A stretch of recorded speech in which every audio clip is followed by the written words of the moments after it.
Liberty Nation with Tim Donner. Nobody believes America's on the verge of transforming from a constitutional republic to pure, unadulterated Marxism. The thought's as inconceivable as it is chilling. But whether deliberately or not, the organization which has spearheaded the violent uprisings in the streets and demolition derby on our public monuments has now unmasked itself, not as a bunch of warriors for racial justice as their name proclaims, but as Marxists to the core, the literal antithesis of all things American.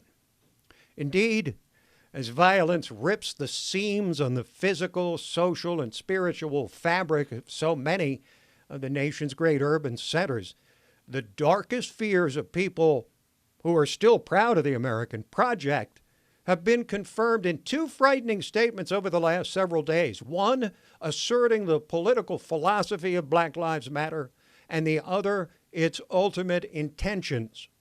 Male and female co-founders of the organization have separately put the lie to the gullible white liberals' assertion that the Black Lives Matter Antifa anarchist radicals disrupting life across the nation are pursuing what their name transparently states: racial justice.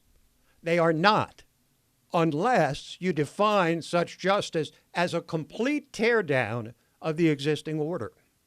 What they really want is the dissolution of police, free elections, free speech, and every other fundamental constitutional protection, and ultimately violent overthrow of the America we know.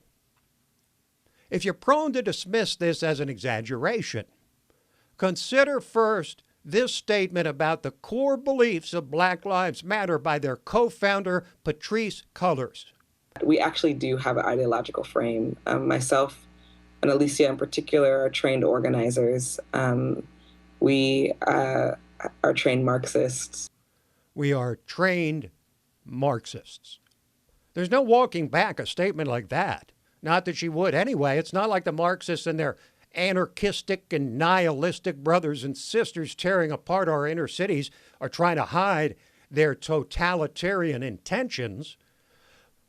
But from that organizational ideology, we turn to the basic strategy for implementing it, or more precisely, enforcing it, from another Black Lives Matter co-founder and chair of the organization's New York branch, Hawk Newsom. If this country doesn't give us what we want, then we will burn down this system and replace it. All right. And I could be speaking figuratively. Okay. I could be speaking literally. It's a matter of interpretation. If this country doesn't give us what we want, then we will burn down this system and replace it. And if you've been listening up to this point, you know what the replacement would be. Is there any ambiguity in either their stated ideology or their chosen method for implementing it? You need look no further than the strewn wreckage of lives, communities, and businesses in the violent reign of terror following the George Floyd episode, accomplished with the indispensable aid and comfort of useful, self-loathing white idiots with their heads in the clouds and their hearts bent on mindless destruction of their own culture.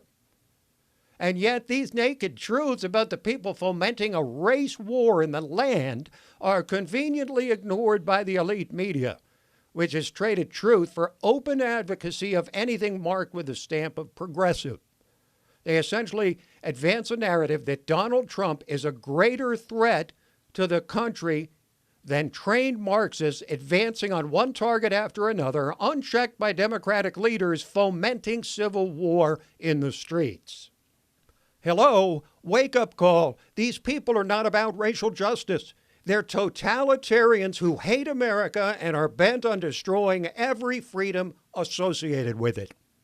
A Marxist America will turn us into a hellhole, and you will become a prisoner in your own home. Think this is hyperbole? Consider the mind-bending trail of death and destruction in Marxist and communist regimes, past and present. Marxism being a political philosophy, communism the accompanying political system. Most of these communist regimes have now thankfully been banished to the ash heap of history following the implosion of the Soviet Union and the liberation of the enslaved nations of Eastern Europe. Only China, North Korea, Vietnam, Laos, and Cuba remain as Marxist-Leninist communist states. An accurate estimate, ladies and gentlemen, of the death toll under communism is impossible, but a reliable number from experts is over 100 million. Over 100 million dead under communism. The emblems of dehumanization are sickening to revisit. Forced labor, gulags, starvation wages, empty shelves, endemic poverty, secret police everywhere, no dissent permitted, no exit possible.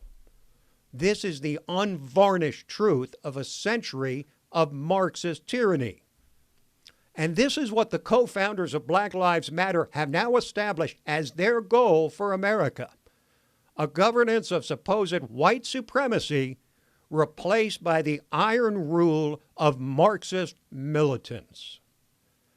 Voters watched the strewn wreckage of lives, communities, and businesses nonchalantly demolished by these race warriors with the aid and comfort of Antifa anarchists, self-hating white nihilists, and the tacit, if not explicit, support of the Democratic Party and its progressive base and sycophantic media.